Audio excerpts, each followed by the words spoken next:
There are moments in every marriage when the words spoken out loud are not the real conversation happening in the room. You might hear a sharp tone, a quiet withdrawal, a frustrated sigh, or a sudden silence that feels heavier than the loudest argument. And sometimes you wonder, why does something small suddenly feel so big? Why does a simple misunderstanding spiral into hurt, confusion, or distance? The truth is, the present version of us is shaped by the past. Not controlled by it, not defined by it, but shaped by it. And in marriage, the echoes of old wounds often speak the loudest when the heart feels most vulnerable. Pause for a moment and reflect on this. The person you love, the one standing in front of you, is not only who they are today, they are also everything they've survived. And so are you. Past trauma affects communication in marriage not because love is weak, but because trauma teaches the heart to protect itself. Sometimes too fiercely, sometimes too silently, sometimes too quickly, and sometimes in ways even we don't fully understand. Trauma doesn't always look dramatic. It doesn't always come with visible scars. Sometimes it hides behind perfectionism.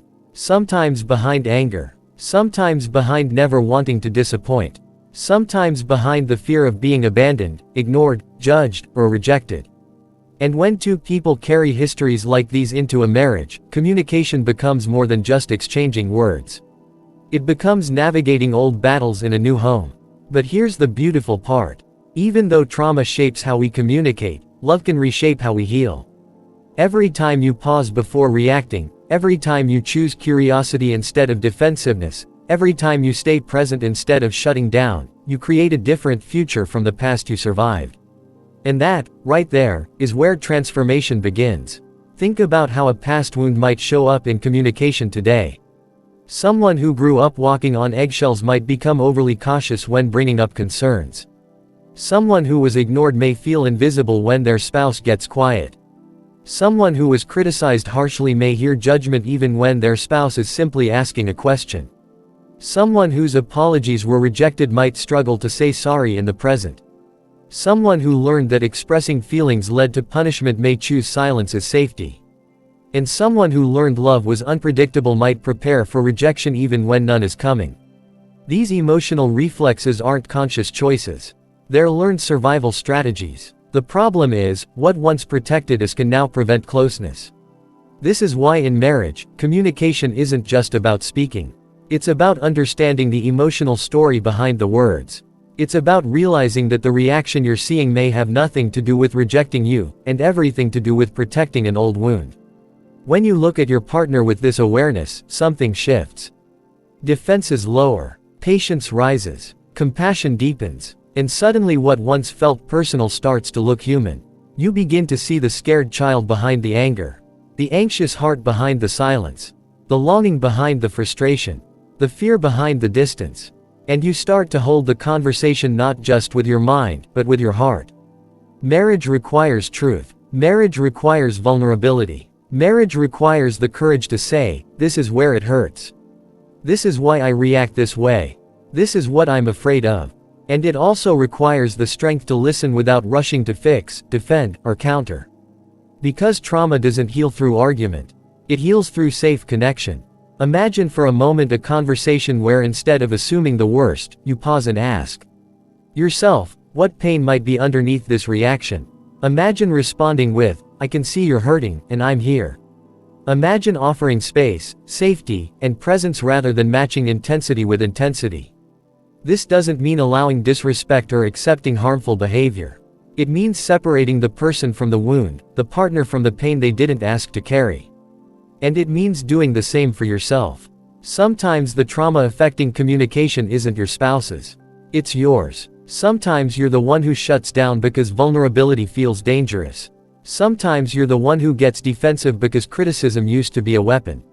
Sometimes you're the one who avoids hard conversations because conflict brings memories of chaos.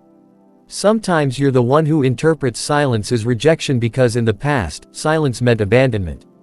You don't need to feel shame for these responses. You don't need to feel broken. You are human. You learned to survive. And now you're learning to love. Healing begins the moment you become aware of these patterns. Healing deepens the moment you choose to respond differently.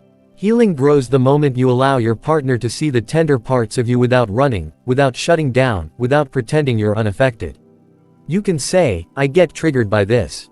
I struggle with this. I'm working on this. And you can ask for support without feeling weak. Because in marriage, vulnerability is not weakness. It is strength. It is courage. It is the bridge that connects two imperfect people in a perfect partnership for growth. Picture the future version of your marriage, the one where communication feels safe, calm, honest, and open. The one where both of you understand each other's triggers, soothe each other's fears, and celebrate each other's strengths. The one where disagreements don't turn into battles, because both of you know the true enemy is not each other, but the unhealed pain that tries to interfere. This future is possible, but it requires presence. It requires patience. It requires choosing connection even when old instincts tell you to shut down. It requires saying, my trauma can be part of my story, but it will not be the author of my marriage.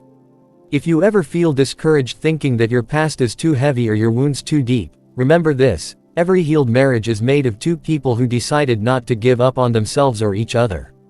Every strong bond is built by choosing healing over hurt, understanding over assumption, and love over fear.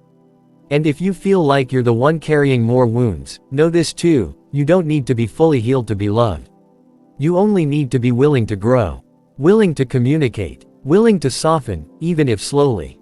Willing to try again after a hard moment. Willing to believe that you are worthy of building something beautiful with the person who chose you. Past trauma affects communication, yes. But it does not doom it. In fact, it can deepen it. It can help you create a marriage built not on perfection, but on empathy.